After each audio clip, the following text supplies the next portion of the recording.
ഈ നാളെ ഫ്രീ ആണോ? ആ ഞാൻ നാളെ ഫ്രീ ആണ്. എന്തേ? അല്ലേ എനിക്ക് നാളെ ലീവാണ്. ഇപ്പൊ മൈസൂർ അടിപൊളിയാവൂലേ? ഹലോ, ഞാൻ മൈസൂർ എത്തിട്ടോ.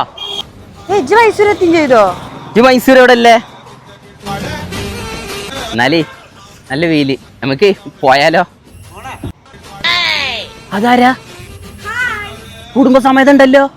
ആ ഞങ്ങള് ഫാമിലി എല്ലാരും ഉണ്ട്. ഞങ്ങൾ മൈസൂർ ഇറങ്ങാൻ അതിനാണ് ഞാൻ നല്ല വിളിച്ചിരുന്നത്. മൈസൂർ നല്ല റൂം കിട്ടുക അറിയാനേ. നെക്സ്റ്റ് അപ്പാർട്ട്മെന്റ് ഉണ്ട്. ഫ്ലാറ്റ് 500 റുപ്യക്കൊക്കെ ഒരു ഫാമിലിക്ക് അവിടെ റൂം സെറ്റാ.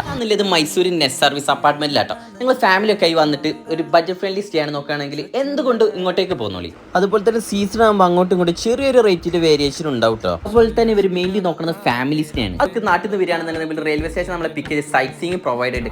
മൈസൂർ സൂ ആയിക്കോട്ടെ, പാലസ് ആയിക്കോട്ടെ, ഒക്കെ നമുക്ക് ഒരു 2-3 കിലോമീറ്റർ ഡിഫറൻസിലാണ്. ഫുഡ് ഡെലിവറി അവൈലബിൾ ആണ്. ഇനി കേരള ഫുഡ് വന്നിട്ടുണ്ട്. ഹോട്ടൽ, സൂപ്പർ മാർക്കറ്റ് ഒക്കെ അടുത്തുണ്ട്. അപ്പോൾ ലൊക്കേഷൻ വരുന്നത് Mysore Bangalore highway ring road.